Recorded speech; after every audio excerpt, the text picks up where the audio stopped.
Okay, so we've got our first kind of our money supply changer. Again, this is a Board of Governors policy change. They can change the RRR. Like I said, this tends to be more of a long-term thing. We don't, it takes a little while for those transactions to all cycle through society. So it does take a little bit of time before we see that impact. They always announce RRR changes publicly, and usually they do it with a pretty good kind of time in advance. They don't change the RRR very frequently, but we're living through a kind of a unique time here. And they announced that they are going to change the RRR on March 26th. Now that we're all at home, I have no idea what day it is. So that might be right by about the time we're watching this video. The Fed is going to drop the RRR on small deposits to effectively zero on mid-range deposits and large deposits. They're going to bring them both down as well. So this is going to make some big impacts on different sizes banks as well as the amount of the deposit that they take in. So we are going to get a RRR change coming up here shortly. I actually had to look it up because I didn't know the exact date of the last time they changed the RRR. I was thinking kind of mid-2000s, and I looked it up and it was 2007. So you can see they don't change this with a lot of regularity, but they do change it every once in a while. And again, we can see the impact. The other kind of Board of Governor long-run changes, if we can get our marker to work here, there's two that I want to talk about. The first one is called the federal funds rate.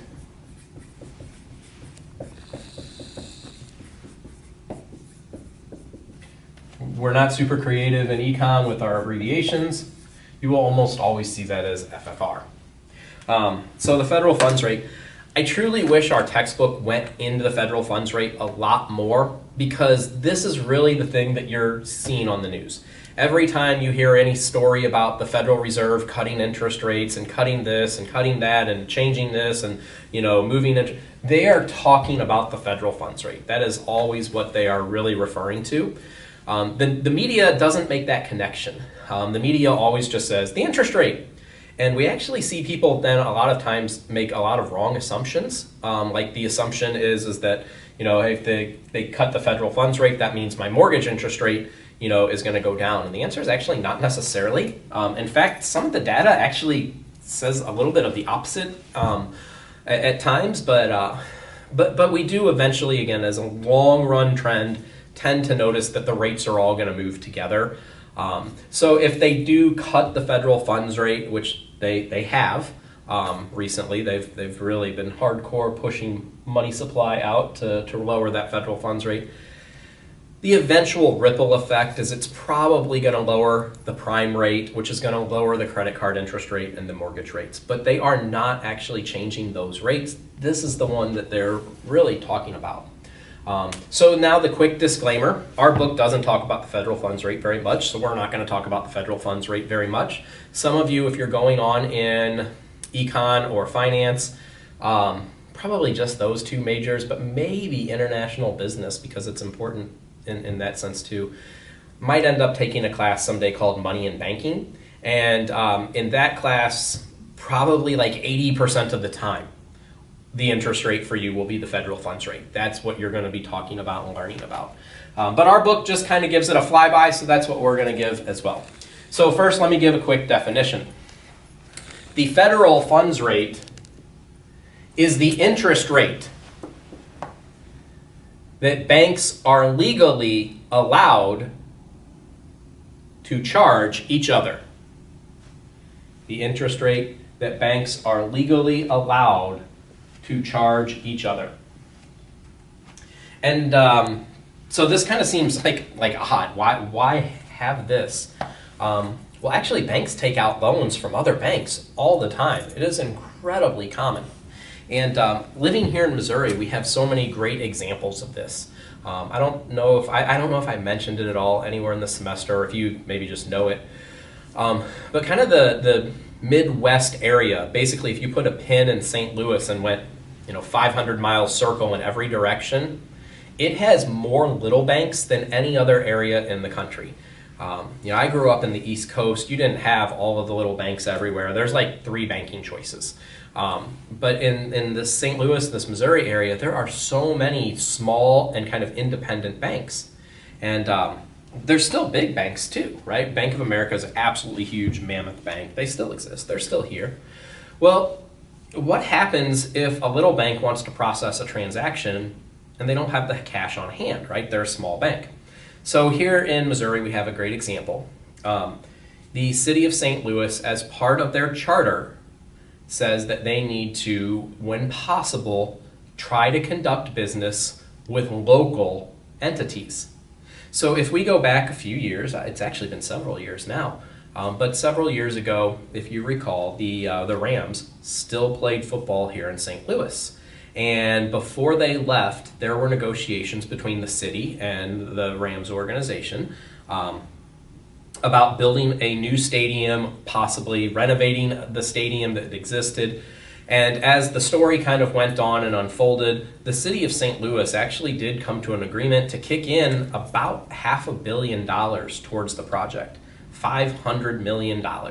Now, the city of St. Louis doesn't just have a Scrooge McDuck style money bin somewhere where they can go get that. They have to get a loan. And because the town charter for St. Louis says that, hey, you need to try to make business with local entities first, that means they needed to go to a couple of local banks to get quotes on a loan. So let's say they go into, what's a bank here in St. Louis? Pulaski is a local bank, I think. I think they're headquartered in South City. So let's hypothetically say they go to Pulaski Bank and say, wow, we would really like to borrow $500 million. Pulaski Bank wants to make this transaction occur, but they may not have $500 million available to them. They're not a very big bank. They don't have that, available. Their funds are tied up elsewhere, but they don't want to lose out on this transaction. So they might go to another bank, a big bank, like Bank of America, and say, hey, can we borrow $500 million? That's actually a drop in the hat for Bank of America. And think about this, though.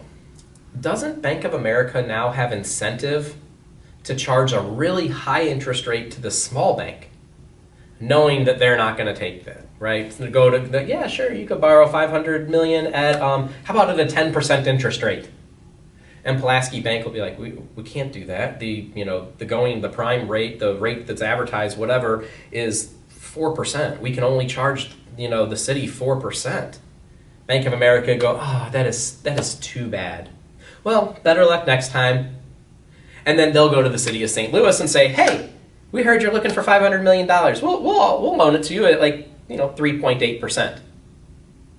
And all of a sudden, Pulaski is completely shut out. The St. Louis city did their due diligence. They attempted to make a business agreement with a local business.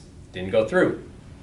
So they now have the opportunity to go with anyone. Bank of America cut out Pulaski just based on this little story here. And all of a sudden, Pulaski Bank does no business. Bank of America does a lot more business. That's what the federal funds rate is put in place to prevent. Federal funds rate says, nope, can't do that.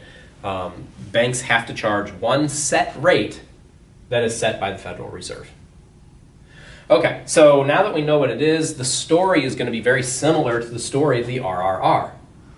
If the Federal Reserve lowers that federal funds rate, well, all of a sudden, at a lower rate, more banks are going to be willing to make these transactions. More little banks are going to be willing to go to the big banks and make these transactions.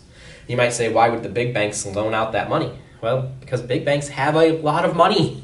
Bank of America, again, has billions of dollars, and they don't want to sit it in their vault. It makes them nothing. They would rather loan it out at a low rate to another bank, which is a usually, not always, but a usually fairly reliable repayment institution, than make nothing on it. So the incentive exists for big banks to engage in the transaction. The incentive exists for little banks to go out to all of its borrowers and say, we're flush with cash right now. We can make loans happen for you. And all of a sudden, if the federal funds rate is lowered, more and more transactions happen, more money is loaned out, and our little paper game starts all over again. So it actually gives the exact same impact of changing the RRR.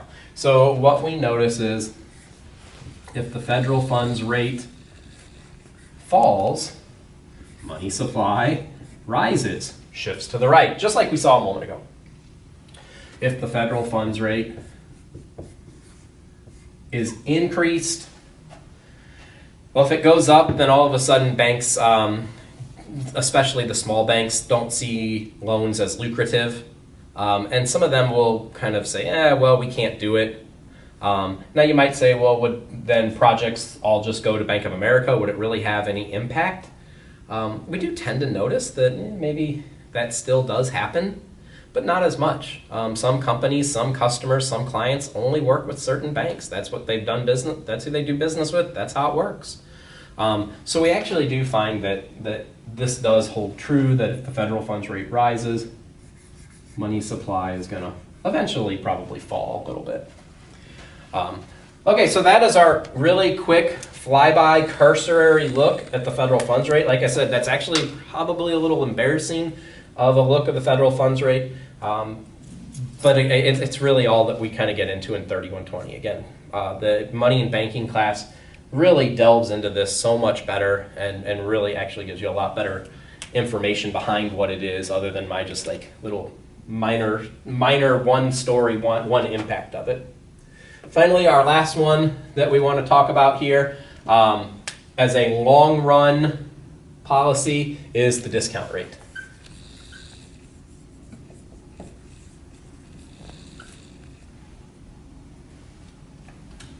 So again, I'll give you a definition. This is going to go fast because the story's it's identical. The discount rate is the interest rate the Federal Reserve will loan money to banks at. The discount rate that the Federal Reserve will loan money to banks at. So if you remember when we were talking about the Federal Reserve last time, we said that the tiers, right, the geographical tiers, it served as a lender of last resort, those district banks. And we said, hey, the Federal Reserve is still a bank. It can lend money. Not to you as an individual and not really to any company, but they can lend money to banks. So a bank, instead of going to Bank of America, has the option to go and take out a loan at the Federal Reserve also. As the name implies, discount rate, usually you do get a slight discount over the federal funds rate. That has not always historically been true, as sometimes the Federal Reserve wants to push money from bank to bank. But typically, as the name implies, they give you a discount, which I kind of find kind of interesting, because they say this federal funds rate is kind of to level the playing field. Well, they leveled the playing field for all other banks except for them. That's what the discount rate is kind of doing. So you might kind of sit there and say, why would any bank go to another bank instead of just the Federal Reserve?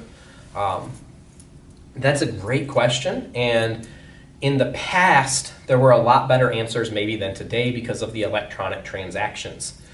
In the past, especially west of the Mississippi, it might have been very challenging to get to the Federal Reserve, right? If you were in Arizona, your Federal Reserve Bank was in San Francisco, and maybe that was a really difficult, kind of transaction. Now, today with electronic banking, it's a click of a button. It doesn't matter where you're at.